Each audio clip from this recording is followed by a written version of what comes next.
The Hula Valley. In the heart of the great Syrian-Africa rift, between the Golan Heights and the Galilee Mountains, we find Israel's natural water resources. Mount Hermon, the highest mountain in Israel, absorbs melted snow. Prolific springs flow at the foot of the mountain, and from there, the water flows into the Jordan River. The river's path through the valley was anything but easy. About 1 million years ago, the basalt Khorazim Heights rose up and blocked the Jordan's course. The river water collected in huge swamps, in whose midst was a lake, Hula Lake. This was a natural wonderland, a paradise for flora and fauna. People, on the other hand, kept away from here. The few who dared to live on the swamp's shores suffered from malaria. After the birth of the State of Israel, the situation changed. In 1951, the government charged KKL-JNF with draining the Hula swamps and for preparing the land for agriculture.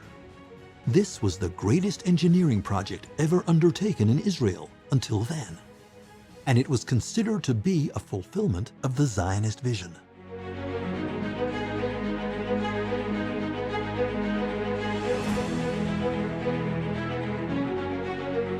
Along with the advantages of draining the lake, problems also emerged. The peatland that was exposed to the open air dried up and shrunk, and the plowed clods of earth turned into dust and were scattered by the wind. Thousands of acres were abandoned.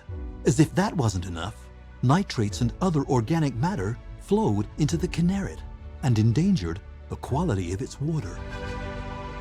During the rainy winter of 1991 to 1992, the sinking valley finally gave in, and just as had been the case 40 years ago, it was clear that things couldn't go on this way any longer. Once again, KKL-JNF was called upon. The goal? To give the valley back to nature and the farmers. The means? Control over the water level in the peatlands. KKL-JNF dug 90 kilometers of canals and sunk a plastic barrier wall 5 meters deep and 2.8 kilometers long. The Hula project achieved a number of important goals. The peatland water stopped flowing into the Kinneret, maintaining the quality of the lake's water. The project collects low-quality water from fish-raising ponds and other sources and directs it for irrigation in nearby mountain communities. 5,000 acres were once again made available for agriculture. Nature in the valley comes to life. 400 different species of birds have been observed in the Hula Valley, and the site is considered one of the most important birdwatching spots in the world. The lake and the KKL-JNF Visitor Center welcome hundreds of thousands of visitors annually and contribute to the Galilee's economy. The Hula project took conservation of nature into account. Hula Lake, which covers an area of 250 acres, contains diverse habitats that had been damaged as a result of the drainage project. The Hula Valley has become a birdwatching site of international repute and an important tourist attraction. The Hula project was born out of a crisis. In many ways, it is more complex and daring than the drainage project.